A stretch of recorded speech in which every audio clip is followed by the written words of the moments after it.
Oh,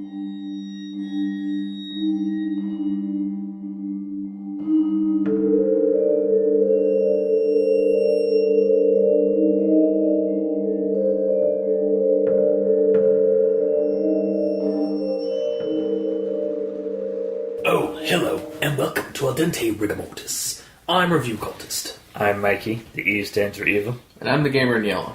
And we're here to discuss those internet stories, most creepy and most pasta, and be critically silly doing it. And for Ichor Fall 2018, yes, we're still doing this. It's still fall, so... Yeah, that's true. We're doing the Ichor Fall story, 3 miles up a narrow dirt road. So... this one you can check out on chainsawsuit.fiction, where Straub has posted a lot of his some of his Ichor Falls stories from the collection. You can check it out, the Ichor Falls Visitor's Guide collection. And you can check also, I believe you can check this out also on the Ichor Falls website itself. So we'll get into the narrator. Let's dive into the narrator. Well, I wasn't going that way. Okay. Technically, you can. Yeah, we'll get into that. You'll find out in a second what we mean. So with the rundown, so this man Leighton, he's an old curmudgeon-y old man. Doesn't like anything in the world. Had a decent job, but like as a metallurgist. But then he retired and went to be a teacher for a year. Hates kids nowadays. Kids these days kind of guy. That lasted about a year. And then he just basically is like, I'm just going to move to somewhere completely isolated where I don't have to deal with anything in the world because fuck the world. Basically is his point of view.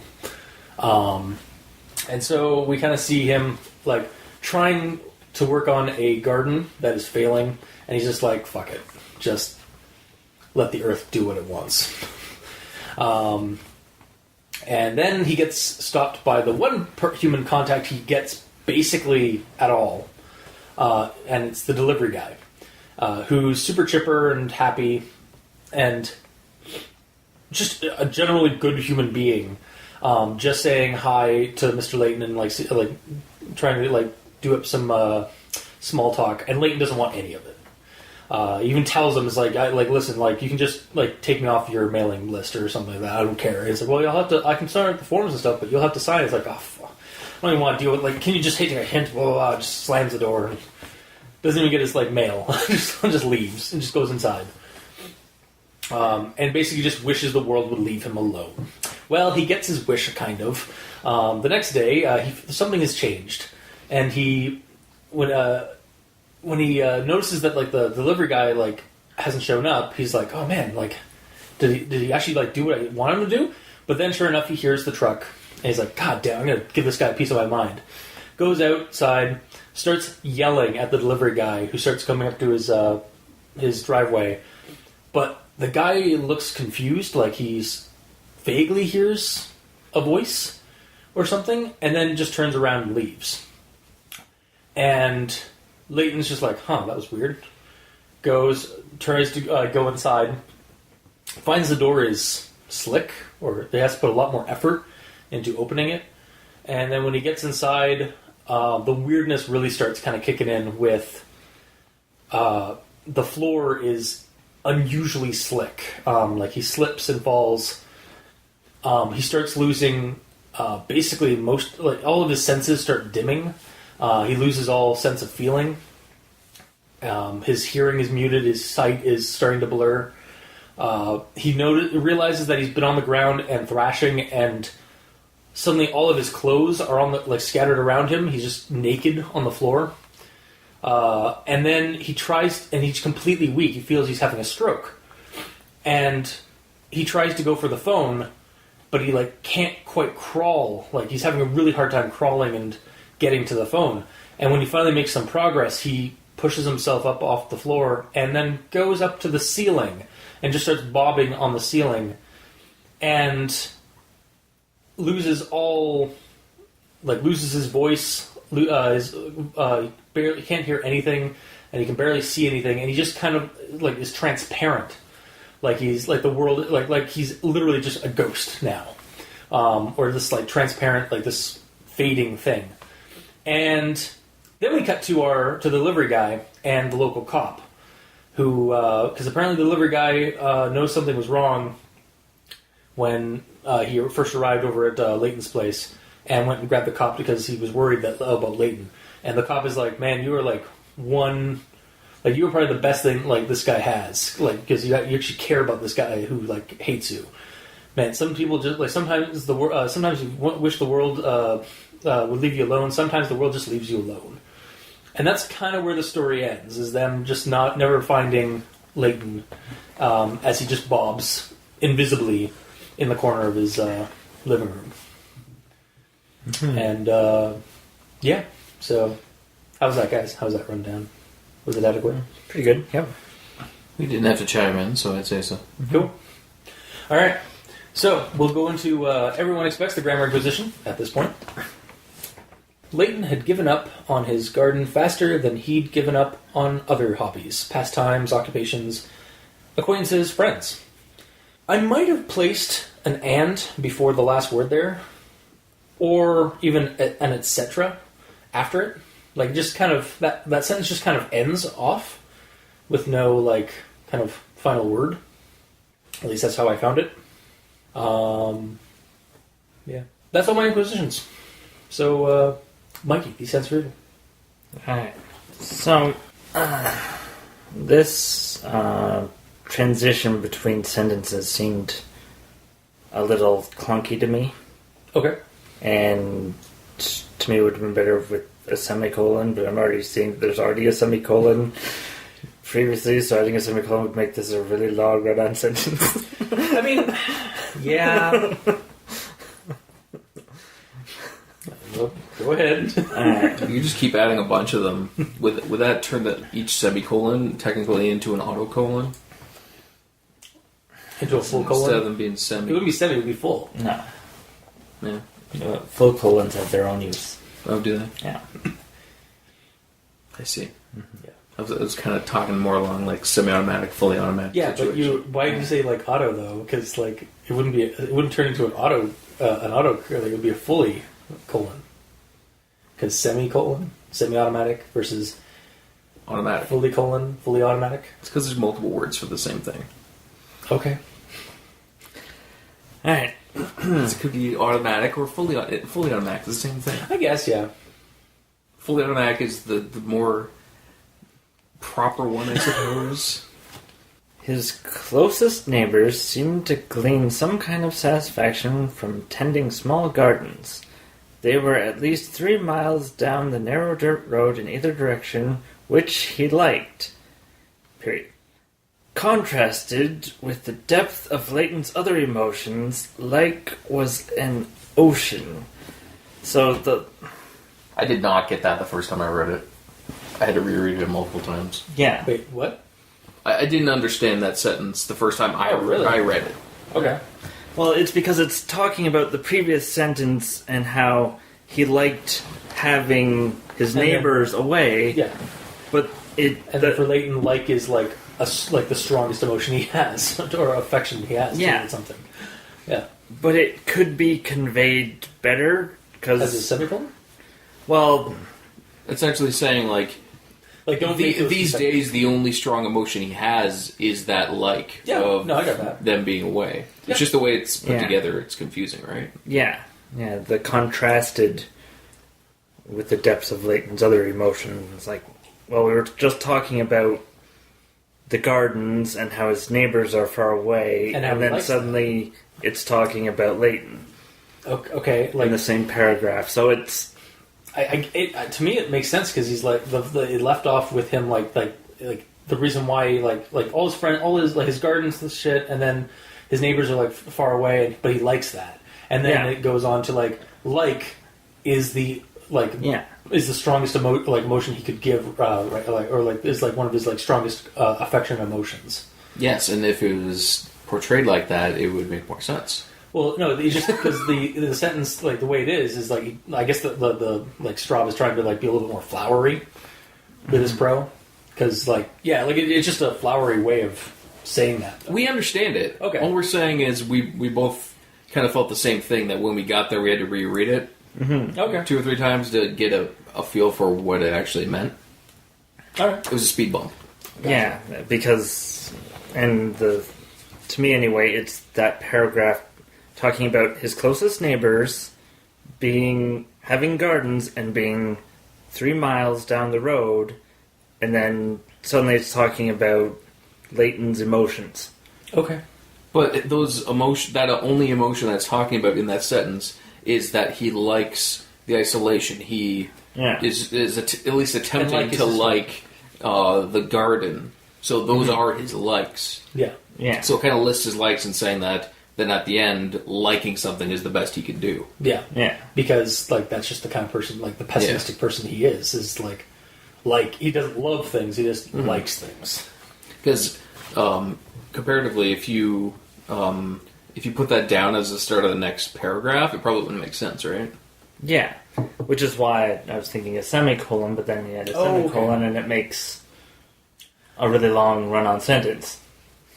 Or maybe, rather than have it, because at least in the collection, I just noticed that it's actually broken into a singular sentence, and then there's another. It's broken to the next. It's not even part of that paragraph in the collection. It's actually separated from that first paragraph. So maybe include it with that first paragraph at least to keep it semi-connected, because it is connected to that part. Yeah. Really, the paragraph's just trying to convey just how much he likes his isolation and how pessimistic he is toward that. Yeah, we understand that. Yeah, we understand what it is conveying. But, Okay, not to beat a dead horse. We understand. It's just the last sentence was clunky to us. All right, fair enough. Okay.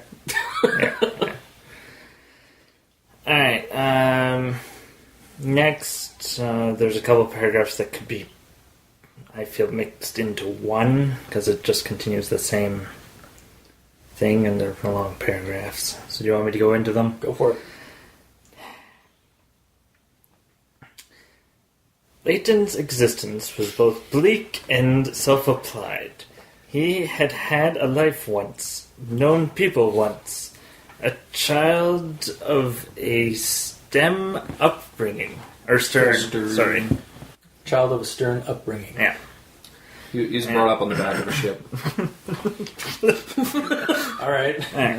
You want to take that side of that word? A child of a stern upbringing, he had worked as a materials scientist and metallurgist for an iron ore refinery up in Point Pleasant for 40-odd years and took early retirement. He attempted to teach physics to high school students for a year or so, but he had no interest in imparting knowledge to those too stubborn to receive it. End of paragraph. What's wrong with that? Yeah. So far. Before we continue. I'm pointing out that the next paragraph should be part of this paragraph. It was already quite long, though. Yes, but he starts... The issue is that he starts talking about students at the end, and then continues talking about students. And okay. So maybe section it out so, all of the teaching stuff is its own thing, and then upbringing is its own thing. Yeah. Except, it's... I don't know, There's a lot of backstory, unless you want a paragraph that's this long. Yeah. You know? Yeah. I don't know. I like that idea of breaking it up. So, basically, he attempted to teach physics, breaking that out, and then mushing the next paragraph into it, because he's still talking about... being a negative Nancy. Basically. Well, I feel like you hate this character. I really do. Well, no, I don't actually hate him. I just find him, very, It's funny, though. I sympathize with him. Really? Yeah, I don't hate the guy. Anyway. The next That's how I want to feel right now. Just, dude, leave me the fuck alone. So, I mean, I didn't want to say it, but yeah. That's why I work alone. As a ninja. Alright.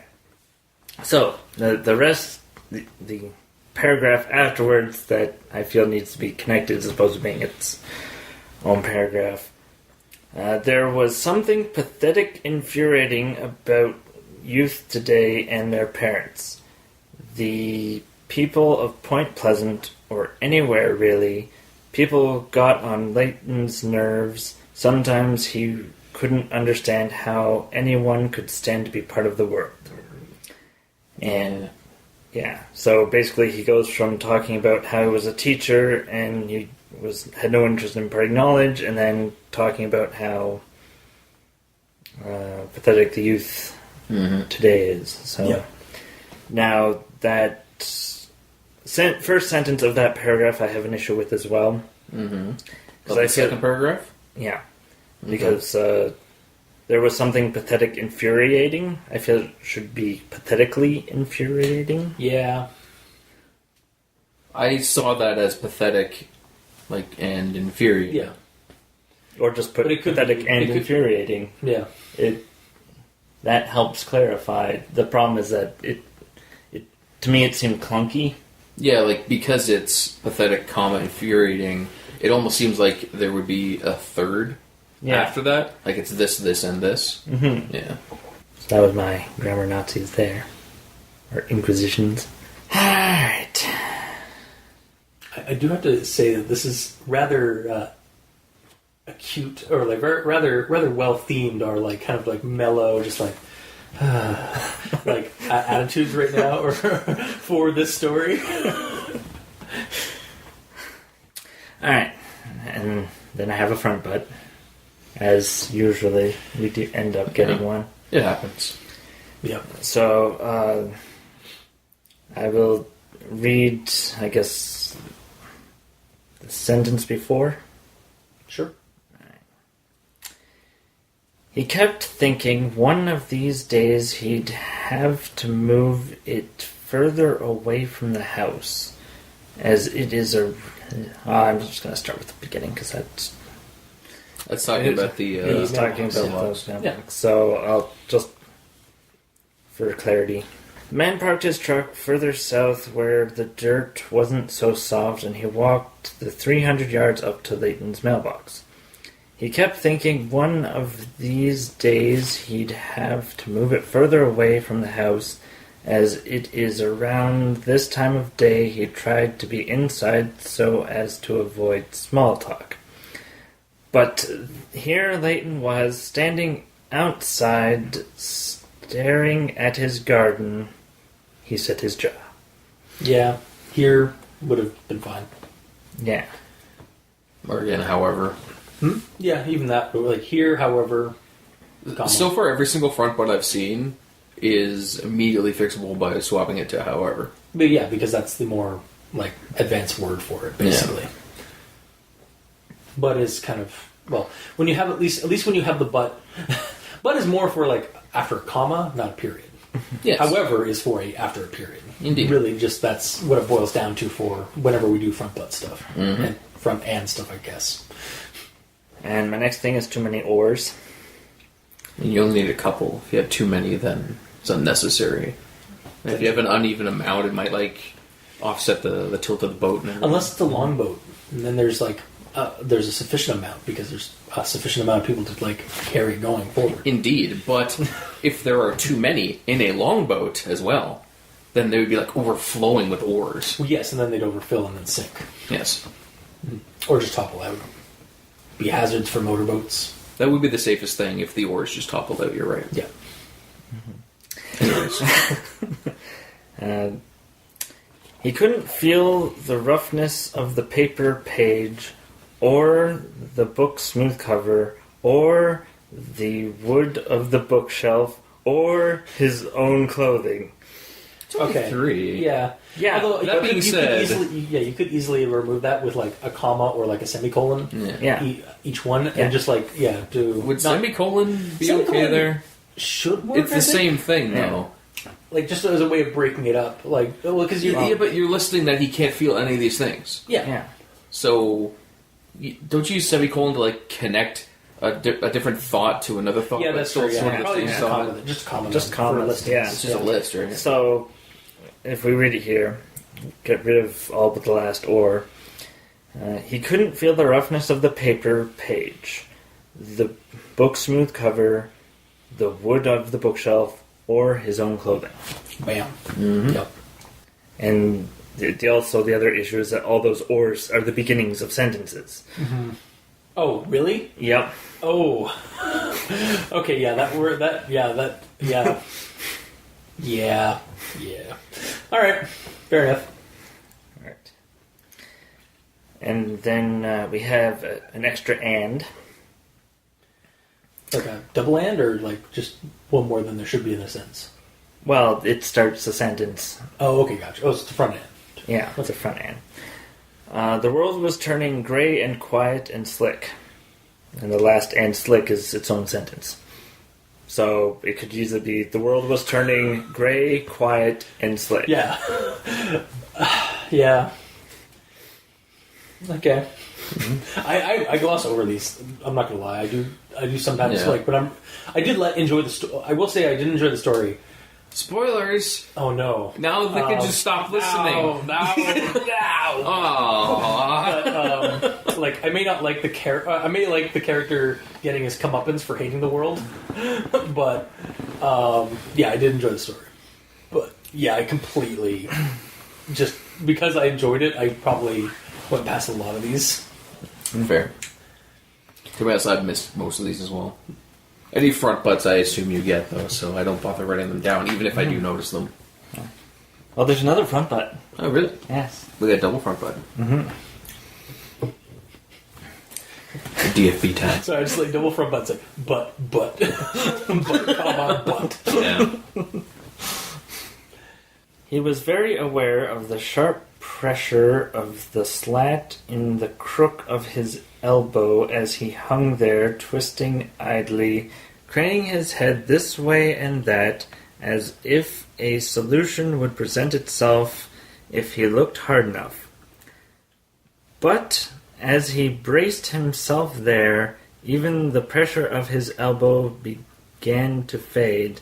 Sitting here perfectly still, it was now impossible to know the position of his body at all without looking. Jesus. Okay, yeah, that's not run on, but a little long. Yeah, I could see either however or though being placed there. Is that even necessary, though? But, well, because it is saying like, well, okay, Yeah.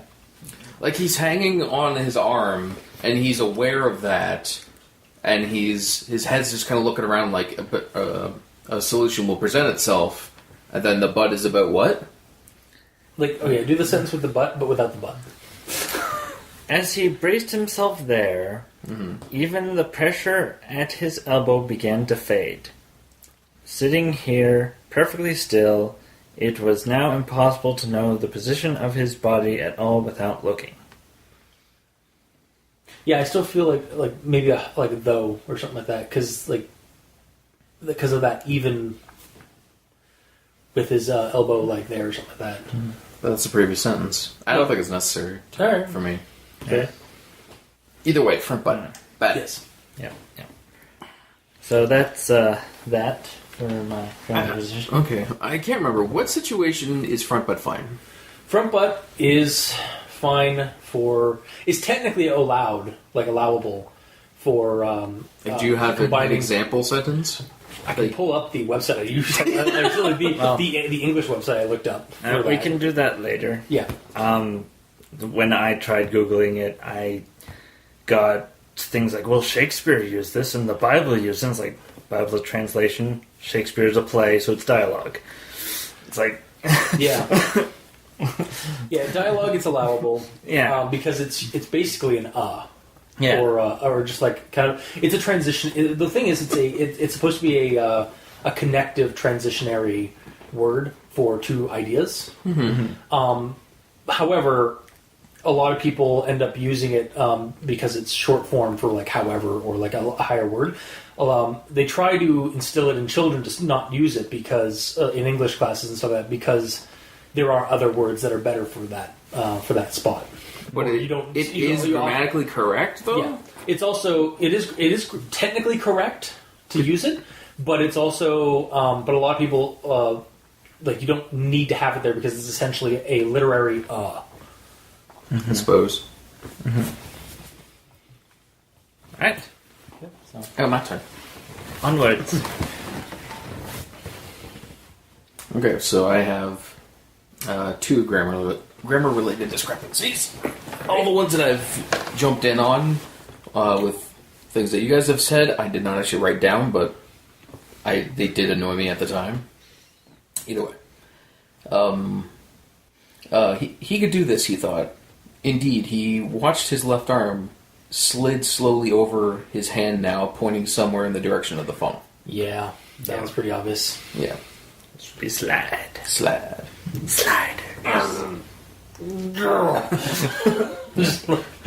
Yeah. Unless he's watching it from the past, but I did it. No, probably not. And then he felt some surge of relief as he noticed his viewpoint lift slightly from the floor to 1 some inches above it. Is it 1 or some inches? Okay, yeah, no, that one, like, 2... An inch. It's like an approximate. Yeah. So he's guessing it's 1 inch? Well, it's saying slightly from the floor to 1 some inches. Like, the 1 is not, like, a number, like in terms of inches. It's another angle, another view, like how his face was, like, on the... Like, his view was of the salt, like, right near the ground. But then the next... Oh. Yeah, right? Yeah. So it's lifts slightly from the floor to 1 of some inches above it. Yeah. Okay. Yeah, it's not like how many inches there are. It is. Yeah, that's what it sounded like. It's the viewpoint. I corrected it to an inch above it. I just put it and get rid of some. It was weird. It should be 1 of. Yeah. Because it's of the viewpoint, not... Yeah. Mm-hmm. Mm-hmm. And those are the only 2 I've written down. Okay. So, on to actual thoughts. It was mentioned earlier, and I held off saying anything about it. Well, I mentioned something about it because of the negative Nancy thing. Actually, before I continue... Okay. Okay, fuck you. Well, I just wanted to bring this up because, why? Why did you close now? I need you. Because it hates you. It does. Alright, let me just go back into Wi-Fi and get this again. Is it from the story? Yeah. Here. Oh. I have the book. Hard copy. What is this dead tree format? Indeed. It's not in here. Okay. Just hang on a second. The story, or? The story's in there, but this point is not. Oh, okay, gotcha. Oh, was it the Yes. last part? Oh, I have that, actually. In my note, because I used that entire note. I actually used that for my final thought. For what? My final thought. Final thought? This took forever to write. I sat on it for months. And it seems like the kind of thing that needs another 8 drafts instead of my customary 1 draft, and then I'm too embarrassed to ever revise it again system. I'll stop here and put it up as an exercise for myself. Mm-hmm. So that being said, most of the stuff that he's written hasn't been... Terrible. Yeah, like, I feel like it has had a round of editing. Well, yeah, it has. It's just like he... I don't know, like... He does have, like, I guess he's like, he does have like, some kind of editor, right? Yeah. I wonder... Well, it sounds like 1 draft, and then... That sounds like 1 draft as in my first draft of the story, as in, like, here's my story, I just wrote it, there you go. Yeah. 1 and done, no edit. Yeah. But that being said, wait, what was my... Like, honestly, if that's the case, like... I thought, as I agree, it needs 8 more drafts. Wow. Jesus. I will say there's, like, I mean, there, as our Inquisition discrepancy Nazisms suggested, there are some issues, some flaws with the writing a little bit, in terms of, like, grammatical issues. You know what? God damn. Yeah. The lights! It burns! Sorry, it's just like I'm really it's been bugging me like all like last couple of times because like I was like I can barely read my notes and then like we'll get some like really good light and it's like I can read again. So like I'm gonna put that on just or like not put it on but open up some light in this room. wake us up a little bit. Yeah, turn on the sun. Pretty much. But yeah, what was I saying? We were talking about how we agree that it needs 8 more drafts. Okay, wow. No, it doesn't. But like it does show that it does need some editing work in this one, but at the same time, it is still a fully readable story. Like, it's an enjoyable, readable story. Yeah. Mm-hmm. And at the end of the day, to be honest, a lot of these have less editing issues than most creepypastas I read. And I mean, like, again, I don't see a full credit. I don't see a full credit to an editor in the compilation, like the printed one. Mm-hmm. So, but I imagine he does have some kind of editor or something for his work. Mm-hmm. And even if he didn't have any editor for that one, he does like go through he is an experienced writer. Yeah, obviously. He didn't just even though he did like one done, like sometimes like he can like edit. It seems like he does like meticulously go over his work, even like mentally like looks through it and stuff like that, mm-hmm. and is at least experienced enough to be able to do that well. Yep. Because sometimes you shouldn't do that because you'll mentally gloss over things, as we mm-hmm. discussed on the show or previously. Mm-hmm. Yep. But yeah, I just wanted to bring that up. Yeah. In regards to our grammar-related discrepancies. Mm-hmm. Because despite them, it is quite good, I would say. Yeah. So, yeah, my actual thought, the start of it anyway. I'm not going to repeat the paragraph because it was literally mentioned earlier in Grammar Nazi, in our Grammar Inquisitions. But it's basically like Leighton's whole like bleak out view of like society and how he did an early retirement, mm-hmm. tried schooling, hated it, hates kids these days, kind of thing. And my reaction to that was, we are reaching peak negative Nancy levels. And then it continued with the next paragraph that I had. The delivery man waved a long wave as he came closer with a stack of ads Leighton had no interest in reading. Morning, Leighton. Morning. Last stop of the day. Always good to see you. Means my shift is over. He had made this joke too many times to count. Just in the box, please. No time for chit-chat, huh? Something you've got back to? I enjoy my solitude, and I wish you'd respect that. Leighton said, already moving towards his front door. He stopped and turned back to the man. And if all you have for me is advertising, then make your last stop somewhere else. Jeez. Those negative Nancy levels are off the charts. It's going critical. That was basically my thought process for Leighton, the entire story. We're going to have to agree to disagree. That's fair. Like, all I could say was, man, you're going to get your comeuppance for being so negative of the world.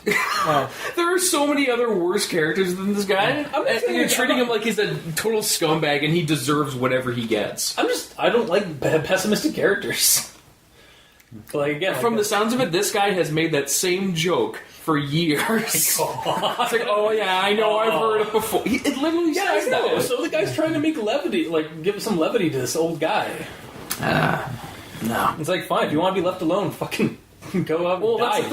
That's the thing. Like, he moved there to be by himself, and he has told this guy repeatedly he just wants his quiet. And he is disrespecting him by not giving him what he keeps asking for. God, really? It's as simple as, like, I'm out here to be by myself and relax. Thank you. If you're going to drop off my mail, fine, but I don't want to chat. Okay. And then over months of him ignoring him... Oh my god. So, the real enemy is the fucking delivery guy. Serious? No. Yeah. No. Oh, man. No. He's the one that keeps... he's pushing him to the edge. If he left him alone... Like he wanted, a simple request, I'm out in the middle of, pardon my French, butt fuck nowhere. Yes, on this show. I know. You have to pardon your French. Indeed. But he's out in the middle of butt fuck nowhere, telling people, I want to be out in the middle of butt fuck nowhere and just relax. Please leave me alone. And he won't. Wow. You say that, but I feel the fault actually lies on Leighton. Yeah. Because he says he should have moved that mailbox further away from so his own procrastination is causing him to have to deal with the mailman. But he wouldn't have to move it away if the mailman wasn't so pushy on him for being social. Well, and he doesn't want to be social. But if he truly doesn't want to be social, he would have moved that mailbox first day. Also, the mailman even suggested in this event, like, I can sign up the right of the papers if you don't want any of these ads. Like I can set that up for you. But the guy can't even be fucking bothered to sign something. Like, okay, just go off and die. Like, that's basically my view on him. It's just like, you're so fucking negative, Nancy. I can't deal with you. Wow. Meanwhile, I'm seeing it as that guy is such a pushy... Wow. He's like a social butterfly, and he won't leave this poor old man alone that just wants to retire and relax. He's doing his fucking job, like, shit. Yeah, and the old man's retired, and he just wants his peace. All right. That's just really funny that we have, like, such a contrast in view on these two characters. Yeah. All right. Right. Okay. So, then we move on to the next part, next paragraph quote. Now Leighton soundlessly slipped on the rug and hit the floor face first, sliding halfway across his living room floor. He felt none of it. His body had gone completely numb. Is that a poke on none of it being really cold up in the Northwest Territories? No. Because he can't feel his body because it's so cold? No. Oh, okay. He could still move freely, but without any kind of functional traction or sensation. He had been reduced to merely observing himself flop on the ground. A pair of eyes in a nerveless, man-shaped jellyfish out of water. Am I having a stroke appeared in his terror-stricken thoughts. And suddenly he found himself screaming for help, but the sound issuing from his throat was wrong. In his mind, he was saying help, but the words came out as a distant, quiet series of clicks. This is a creepy and very real reaction to what's happening to him right now. Like, as the story goes, it's obviously something supernatural. But at this instance, in this experience for the sequence, I would logically be thinking a stroke if I was in this guy's shoes. And it's actually a grounded, disturbing scene, especially given the man's isolationist lifestyle. Because, like, he's, like, thinks he's having a stroke, and no one's around, no one's going to be around for miles to help him. It's like that fear of helplessness kind of thing. But he apparently deserves it, so whatever. Fuck that guy. No, okay, I don't like his attitude. I still don't wish the man like super harm, but like I said that earlier as toward his attitude toward life. Like, but I don't actually wish like you said character harm. You know what you said repeatedly? Yeah, just go and die. That's because of his mentality. But like when it's actually like when he actually thinks, like when he's actually in trouble and stuff like that, I don't want the guy to like. So when you say go off and die, you don't mean to go anywhere or to die. So you're literally just saying nothing. When I said that, I meant what I meant with that by those words was like toward his attitude, like dude, like chill out, like take some happy pills or something, because you're way too pessimistic. Like it's going to be the death of you, But, like, again, like, when shit actually happens to him, like, I do feel sorry for him. But, like, it's just, like, you are kind of getting your comeuppance because, like, this is kind of what you wanted, isn't it? Like, you wanted the world to forget you, and you're getting forgotten by the world. All he wanted was the mailman to leave him the fuck alone. It was more than that. It was deep-seated. Jeez. That's his only problem out there. The mailman was bugging him. There's a lot more, like, deep-seated, the first part of the story is very deep-seated thoughts about wanting to be left, have the whole world leave him alone. Yes, of the past annoyances, and now that he is in 3 miles down the road and away from, he's trapped in. No, before the bad shit happens, before the mailman shows up, of course. When he is 3 miles down the road, alone by everyone, the only annoyance he has is this guy showing up constantly to hassle him. and he says, like, the only problem I have, like, I forget the quote, he says something about the only break in his, like, solitude is this guy repeatedly showing up. At the same time, like, that mailman's, like, just doing that because it's part of his job. Like, if Leighton really, like, wanted to get rid of him... It is not part of his job to hassle him. He's not hassling. He's just saying hello. He's just saying good morning. Like, he did not just say hello. Leighton specifically said hello back. Oh my like, that was fine. It's the fact that he kept... And he said... There was hello, and then he said, just put the papers in the mailbox, and he did not. And then he's like, no, and he's like asked, oh, you're too busy to talk right now? He's like, look, I don't want to talk, and he just would not. But is this the first time that he said that, or has he said that prior? Like, it's like, it may just be that the delivery guy can't take a hint that to not be conversational. That's my entire point. He does not take the hint that he wants to be left alone. Also, why is it like why is it Leighton's fault to be like they just wants to be left alone? Why is it the delivery guy's fault that he's a socially like talkative guy? Like, he's just being pleasant, like just giving somebody else the time of day to like just be pleasant to them. I understand.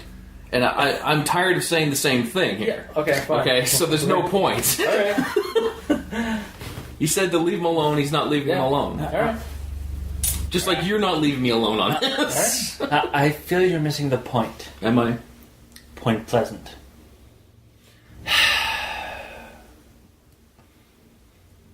Moving right along. Is that the name of the place he's in? Yes. Yeah. So the mailman just being pleasant. Except that's not... Point Pleasant isn't where this is. That was where Leighton used to live. Yeah. Then he moved to Ichor Falls. All right. Anyway, we'll move that being said... Yeah, I get it. We'll move... Ha ha ha. Yes. Honestly, the next part I have is me just like how much I feel that the delivery man is a gem of humanity, and he doesn't even get a proper name. Ironically enough, he is too pure for this world. Because I don't know, I just liked that. I felt like the guy like noticed something might be wrong because like he didn't see or could like when he went for the last time or the second last time to Leighton's place, and then went and grabbed the cops because he was worried about Leighton. Like. He's a good guy. Like, he's the straw that broke the camel's back. Okay, wow. And then my next thing, basically the whole like the whole setup of like what the officer says at the very end. He's lucky. I'll just do the whole thing. The whole thing he says. He's lucky you gave him enough of a damn to check on him. You make that much noise about not needing the world. Sometimes the world decides it doesn't need you either. And then for me, was further proof between the last story we did of Ichor Falls, and even like 20 Minutes in the Dark, that Ichor Falls has some kind of power within it that amplifies and augments negative aspects and traits, and like manifests them supernaturally. Sort of like an evil wishmaster kind of thing, or like a weird, I guess just a weird supernatural amplifier. And that is my actual thoughts. So, Mikey, these things are Yes. He ran his fingers through what was left of his gray hair and considered pulling. I read that. It was like, and then I read the rest. All the plants up, but I thought for sure it was like the way you said that. It does sound like he was just going to pull his hair because he's so frustrated. Mm-hmm. Mm-hmm. And that sentence is also potentially a run-on. He ran his fingers through what was left of his gray hair and considered pulling at all the plants up. But it was a thought that had come to him many times in the past, never acted upon. A little bit of run-oning. Wait, did you just do a grammar inquisition in your actual thoughts? Yes. How dare you? It's happened multiple times. I know that. I was being silly. Alright.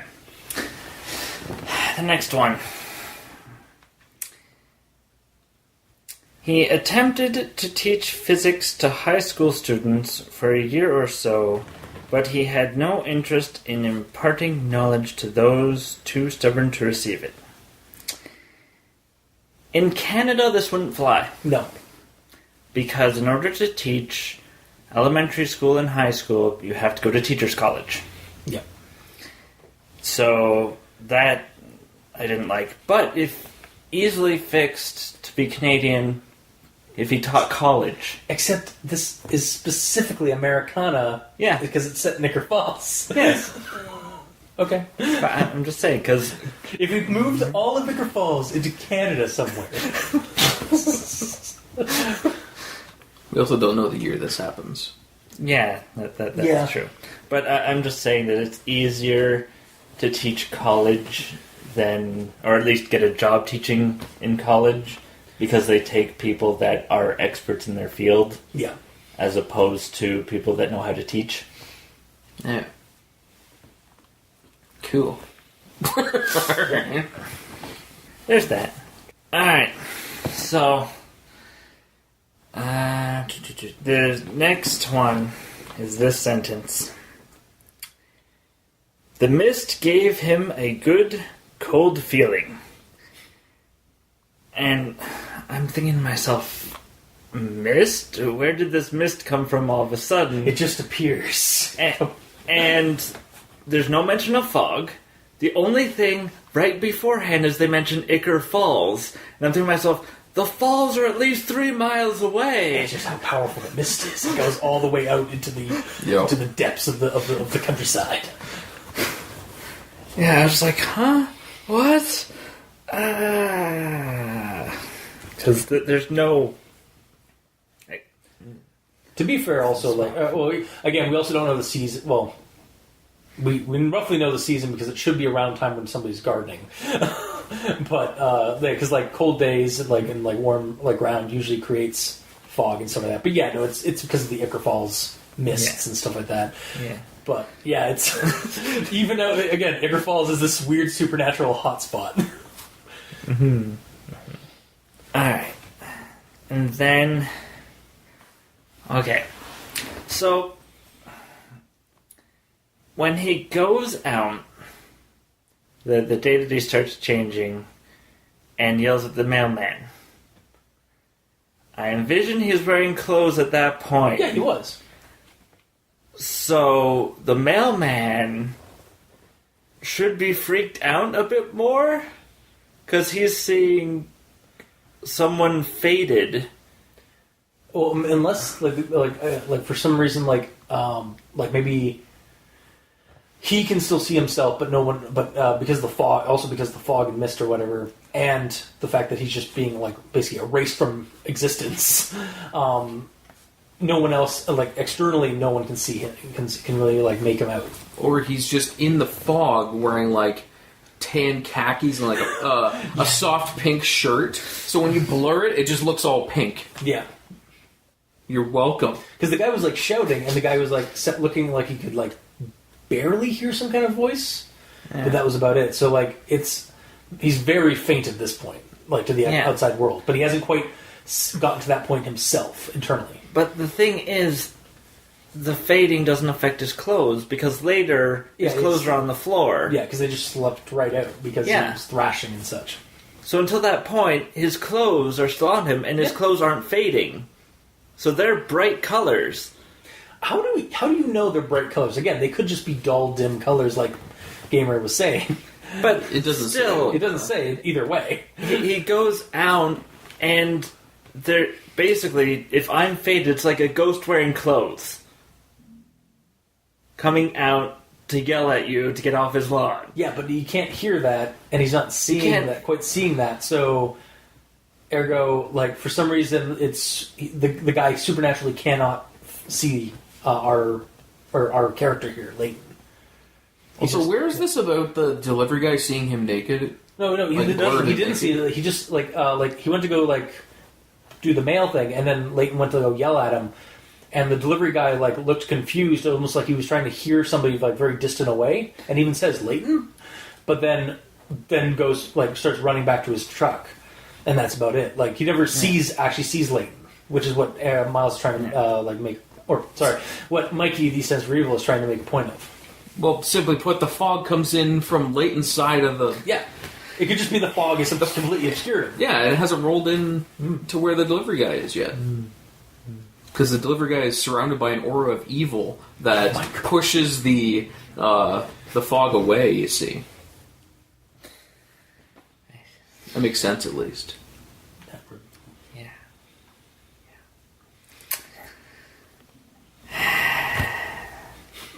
That's the end of my actual thoughts. Cool. Alright. Gamer. Yes. I will be not like the delivery guy and not interrupt you. That'll be a first. On your comments, so go for it. That'll be a first. We'll see. So is that not like or not unlike? Yes. So evil. I learned it from watching him. Oh, really?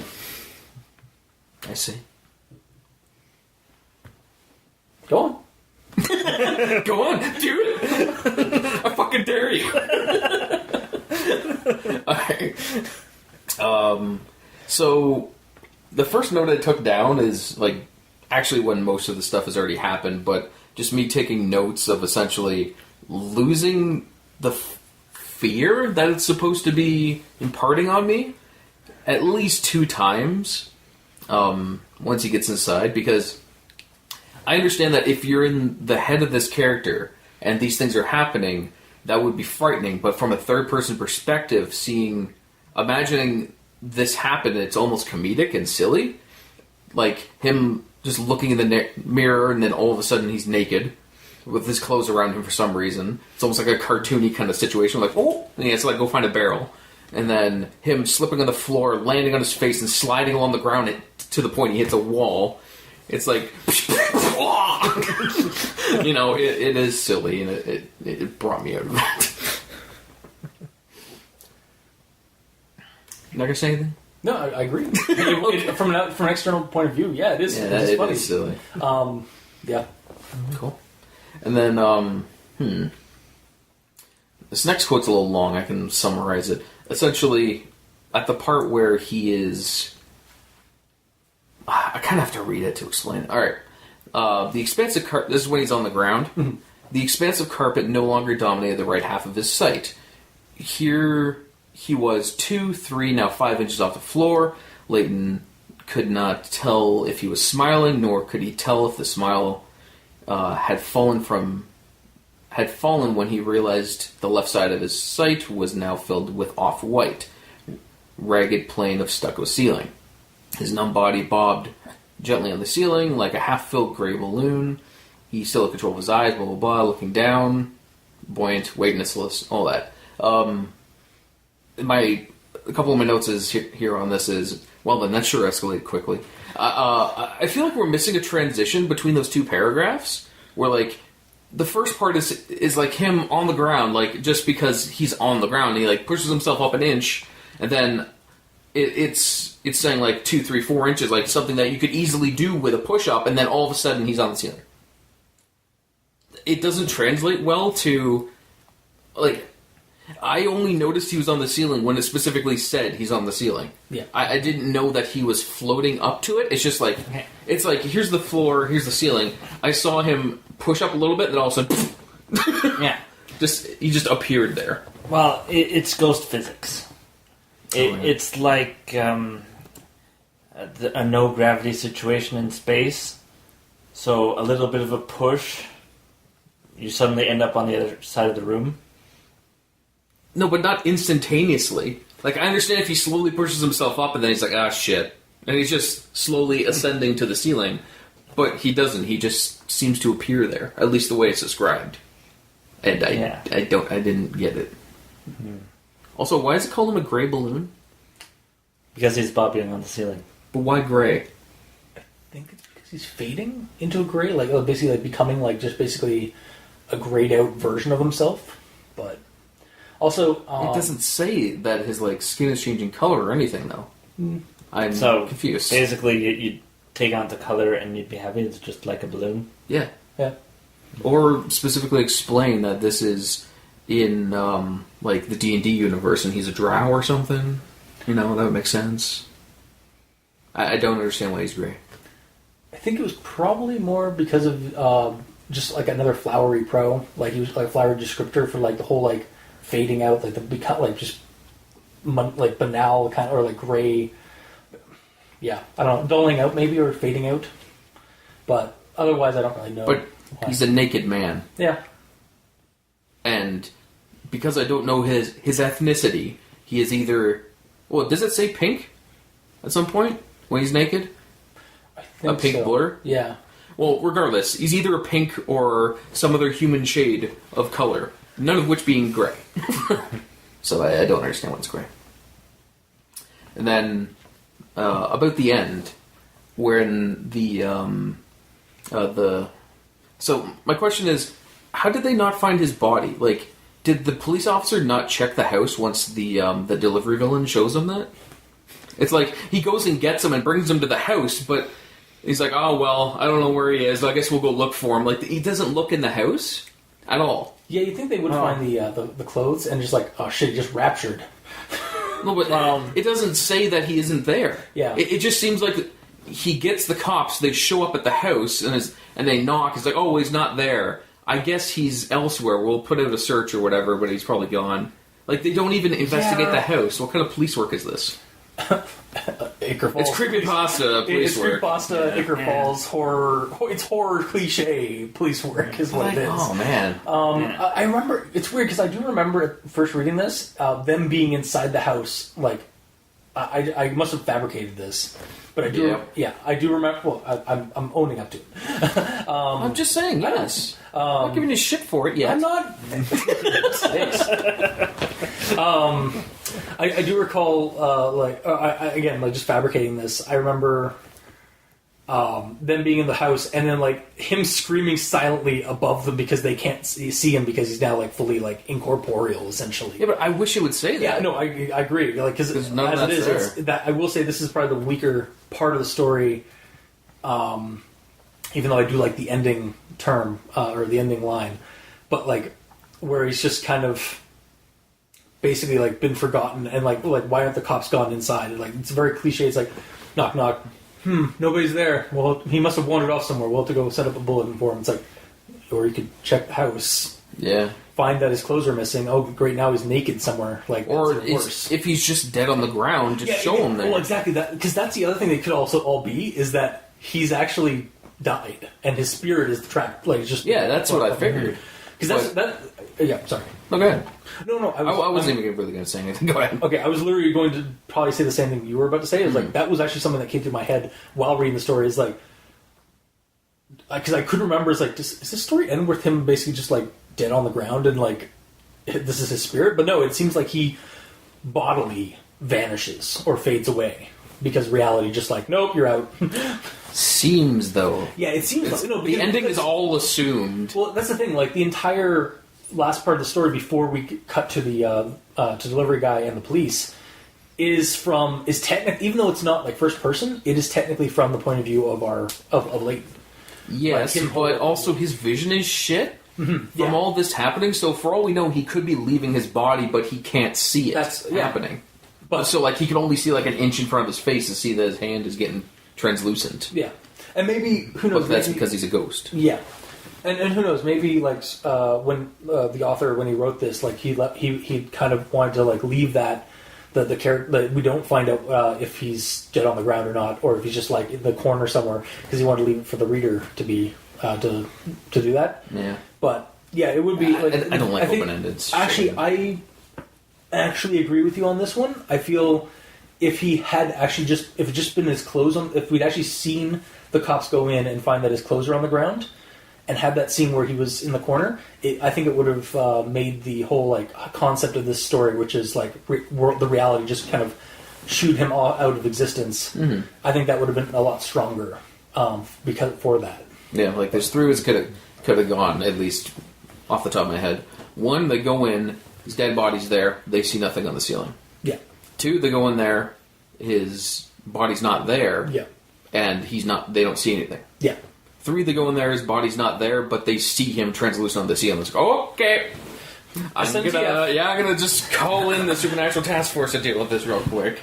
Yeah. I do think that the second one, or the second idea you proposed, would be a lot stronger. If he's just like silently screaming in the corner, but they can't see him, or they don't see him there. But yep. But either way, it's all assumed, and I hate assuming. Yep.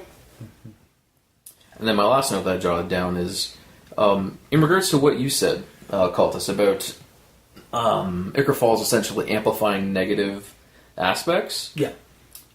And yes, he was...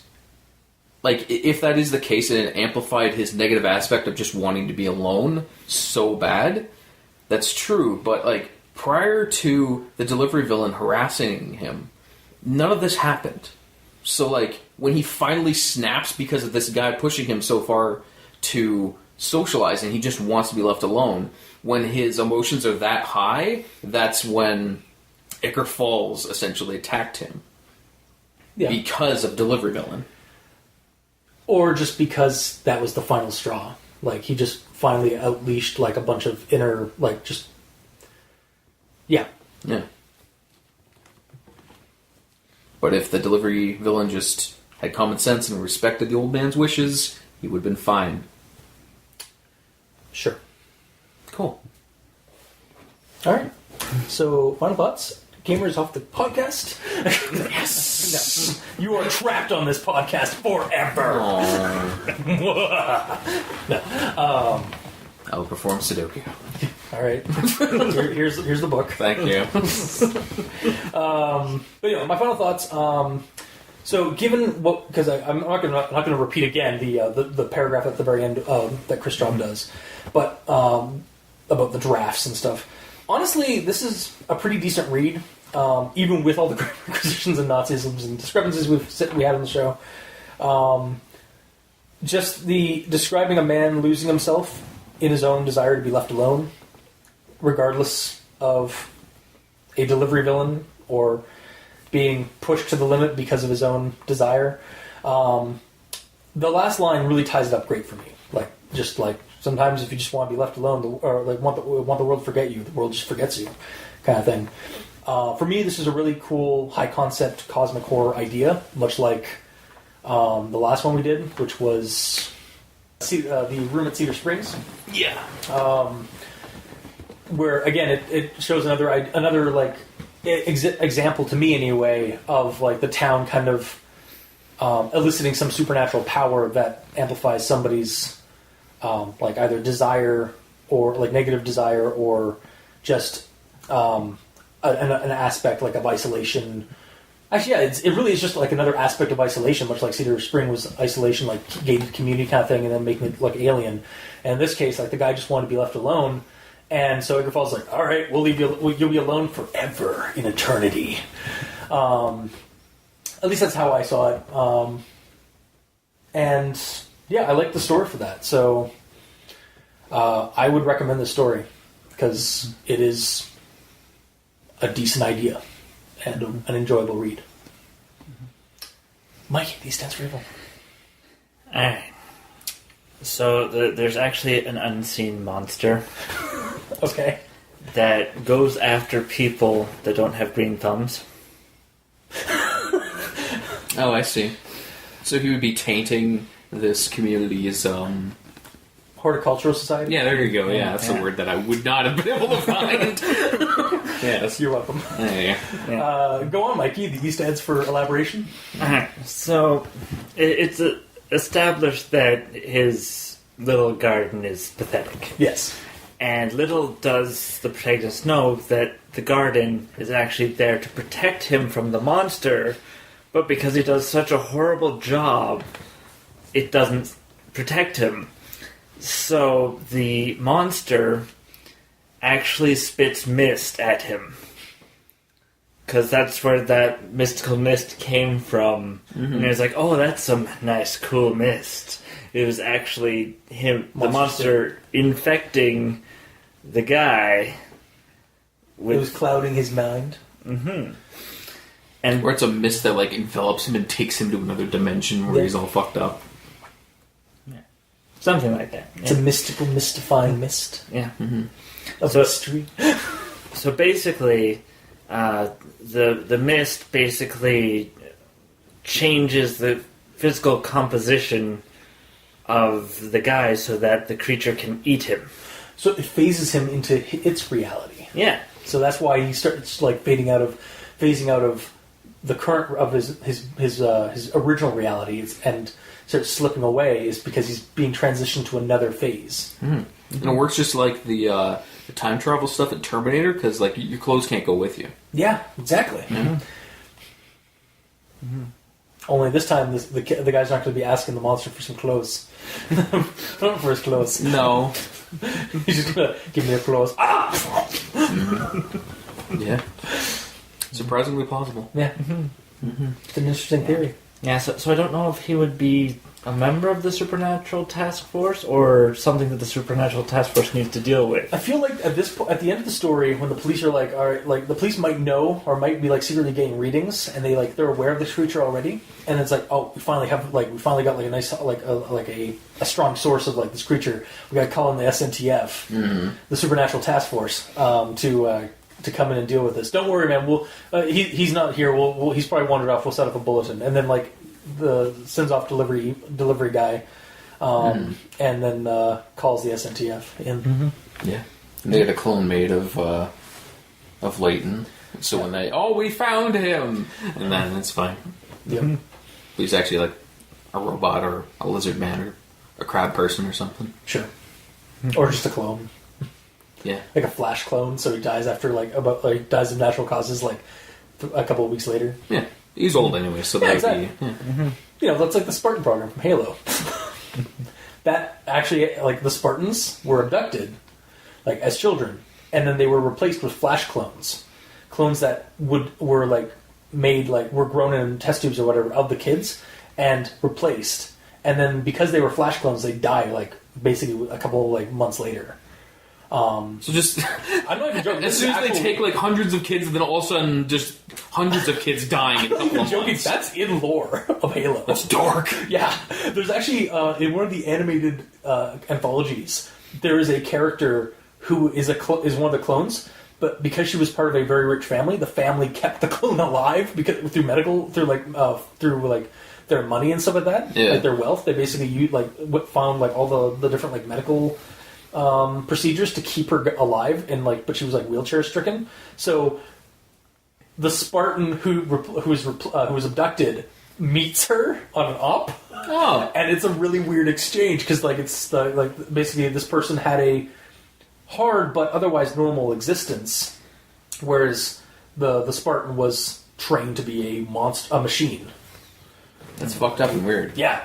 Again, the Spartan program was originally not you. I love how we're going away from the story. I will stop actually right now. That's cool. We'll talk about it later. Yeah, we'll talk about it later. All right. Otherwise, just my one takeaway is Halo is dark. Sorry, kill us off. Yeah, SNTF program. Yeah. Hunting down the monster. Yep. Who would this monster be? Does he just happen to live next to the woods of Oberon or something, and he's just a tree, a nature spirit? He's just protecting the area. And it's you could build a house here, but you have to have a proper garden. The gardens are a horticulture or some kind of defensive thing. So the Horticulture Society of Ichor Falls is actually an ancient order of druids that came to Ichor Falls way back when. And over the years have been using their garden setup, their garden wards, to fight off the monsters that are the spirit demon monster things that have come out of the industrial issues of Ichor Falls, the ironworks mines and all the weird chemical stuff that's been going on around Ichor Falls. That's what's created the monster, is these pollutive things, and the Horticulture Society uses the garden wards to protect themselves from this pollution created monster.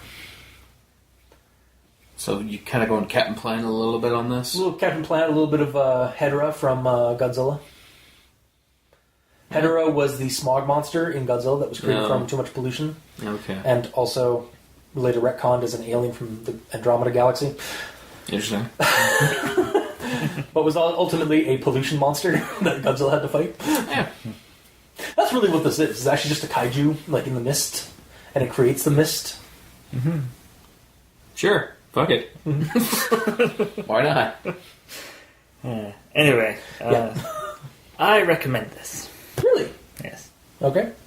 You seem so shocked every time he recommends anything. I mean, no offense, Mikey, but your record on liking. You're our Simon Cowell. You are our Simon Cowell. Yeah. All right. Okay. For me, I'm probably not gonna recommend it actually. Okay. Because comparing this to the previous one, they both kind of do the same thing where it tells a story and then there's an interesting twist on the end. The previous one we talked about, which was Cedar Spring. Yeah, it's the whole idea that this area has no history, and because of that, that's why all the weird shit's happening, right? Mm-hmm. Well, that's what Cedar Spring. That's what. Yes, that's what I'm saying. Yeah. Where I didn't really get as wow of a twist at the end with this one. With like sometimes if you don't like the world like if you don't need the world won't need you. Like just I didn't really like that twist as much, so it didn't really get me. Plus the little comedic kind of cartoony aspects during his de-evolution into a slippery kind of blurry ghost thing that doesn't really paint a good picture because he's gray but he's also pink. But I don't know. He's fading into. I think maybe the gray thing. So like sometimes ghosts are represented as like just being a monotonous color. Maybe he was just basically like going grayscale. Yeah, but tell me that. Yeah, well, because he's looking at his hands. Like he could be saying, "My hand is going translucent and getting desaturated of all color." I will agree that maybe the like when he goes to like push himself up, and then suddenly he finds himself on the floor or on the ceiling from the floor. Mm-hmm. There it is like in like basically like suddenly he's just on the ceiling. That was rather quick.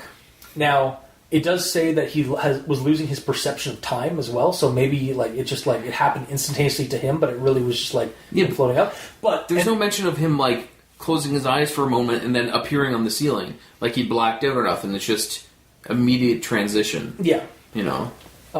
Yeah, I do agree though. There maybe should have been some like transitionary, like maybe as he was floating up, like he saw himself, or like maybe like because this isn't a first person story, it's actually third person, but that part is told from his eyes. Yeah. But maybe have like a breakout, whereas like he pushed himself up, and as he like floated up, he started like losing all color to himself and started like going transparent. Or like he's pushing himself off the floor, and then all of a sudden he's not pushing on the floor anymore because he is off the floor. Mm-hmm. He pushes himself up to the point that his fingertips leave the floor, and then he continues getting up, and he like tries to grab onto a chair, and his hands go through it. Yeah, like there's a lot of things you could do with that, but it just push up ceiling. Mm-hmm. Yeah. It just kind of gave me another sort of comedic sort of feel, which is like, oh, what's going on? To quote Matt from Drunk and the Ugly and Ugly Talk, comedy is just the difference between comedy and tragedy, which is kind of what it was trying to evoke was like this like creepy tragic like thing of the guy like from his personal view. It really is just distance between the two, like humor. It's like we can talk silly things about something like that was tragic that happened a while ago because we have like distance from it. This angle, like again, I saw it kind of like you read it like it's supposed to be from his point of view, so it's horrific in that way. But yeah, if you just like look at it from the outsider's point of view, this would appear rather comedic. Yeah, and that's the distance between those two things. Pretty much. So yeah, and I don't believe that this character deserved this whatsoever. That's another reason I'm not really liking how the story turned out. So. So you very much empathized with Lee. Well, yeah, he did not deserve this shit at all. He just wanted quiet. That's how monsters work. They pick whatever they want. Oh, I know, and I understand that. Like, but I don't know if he got attacked by a monster. For all we know, it's just his blood pressure was pushed so high that the next morning he literally just had a stroke. Yeah. And blacked out. And then when he woke up, he didn't fully black out. He's like sleepwalking, taking off his clothes, but he just woke up and said, What happened? Why are my clothes off? And he's slipping around because he's losing, like, and all that. motion. Yeah. What's the word? Equilibrium? No, well, maybe. Motor skills. Oh, yeah. And, like, he can't, like, keep his balance and falling and all that. It could be just a completely mundane situation. Of just this guy pushed him past his point. He had some sort of a health issue where he couldn't control himself, blacking out, and died, and then his ghost came out of his body. That is very much an option. Or there's a monster like we spoke of, or the X, Y, Z, other things. So I don't know. That's another reason I don't like it, because I don't know what happened at all. Because it's all assumed. But then again, there is that excerpt at the bottom saying it took him a long time to write this because he couldn't really convey what he wanted. So it does sort of feel incomplete because of that. Yeah. Like it needs another 8 drafts? No. Not 8, no. Yeah, like it seemed like Straub was definitely trying to invoke some kind of like cosmic, or not, well, maybe not just cosmic, but just like trying an idea of like, again, like what the last line says is, you forget the world, you want let the world, you want the world to leave you alone. Sometimes it actually does that. But he was trying to make that like concept like real, but he left it kind of open ended because again the cops went horror movie cliche and didn't check the house, so we never get so it was basically it's left to the reader to create their own ending, like it's open ended. Yeah, and we all know how much you hate that. Your displeasure has been vocalized across several episodes. You just have to give me something. Like I don't need everything. I just need something. Because this could be taken so many different ways. It could be like literally because he like this is a I don't know the reference I'm trying to make, but like the entire actually it's sort of a Hot Fuzz situation where like everyone's happy in the town, and then if there's this one guy that's causing trouble, then the entire town conspires against him. So like they're like, okay, you delivery villain, you're the only one who actually speaks to him. Hassle him incessantly for months, and then when he dies from blood pressure, you, police officer, you're the one that he will talk to, and you will not investigate the house at all. And then when you leave making your investigation, we'll come in the back in our robes and drag him out and then burn the body. Wow. Done. So you've just basically made this like that creepy happy town where like they cover up all the shit. Yeah. I mean that's I mean it is Ichor Falls, so that is also a possibility that there's some weird happy cult in the town. Mm-hmm. I don't know. But yeah. All right. Well, that was this week's episode. So if you like what you heard, if you didn't, leave us a comment in the comment section below where this gets posted. Whether it be on Kiwi6, Facebook, YouTube, or Tumblr. But you can also check us out on iTunes. Go to and leave us a rating and review if you want. Help us spread like a virus. You can talk to us on Twitter. Mikey is at the E stands for evil. The Gamer in Yellow is at the Gamer in Yellow, but without the W because Twitter hates them. Just like everything. Yeah. I'm at Review Cultist. You can leave us emails at aldenterigamortis@gmail.com. That's aldenterigamortis@gmail.com, where you can also leave us suggestions for other creepypastas you'd like us to discuss on the show. If you'd like to check out the title cards for each episode, you can go to crazonstudios.tumblr.com, crazon.deviantart.com, or on our YouTube channel, Al Dente Rigamortis, where you can check out the videos of each episode. And if you'd like to help support the show, you can go to Patreon. Look up Al Dente Rigamortis on Patreon and select the backer tier you'd like to support us at. We have $2 and $5 tier currently, but any little bit of donation helps keep those hosting bills at bay. And we have early access, special episodes, extra episodes that include Al Dente Real Talk, where we discuss films and movies that have inklings and themes similar to creepypastas or were straight up based off of creepypastas or influenced creepypastas. We also have Actual Play Rigor Mortis, where we run tabletop games based on horror and creepypasta-like themes. And we have 2 shows by my hosts without me, just as I'm just the editor, which are Al Dente Reloaded at the $5 tier, where Mikey and I go back to the old pastas that the Cultist and the Doctor did in the past, read them, and see what our thoughts are on them. And then Al Dente Revelations at the $2 tier, where Mikey and I continue those thoughts by listening to those old episodes that the cultist and the doctor put up, see what they have to say, and possibly have a mind-breaking revelation while doing so. All right. And to all our patrons that are helping support the show already, thank you immensely. Like I said before, your patronage has been keeping those dastardly hosting bills at bay, and we very much appreciate that.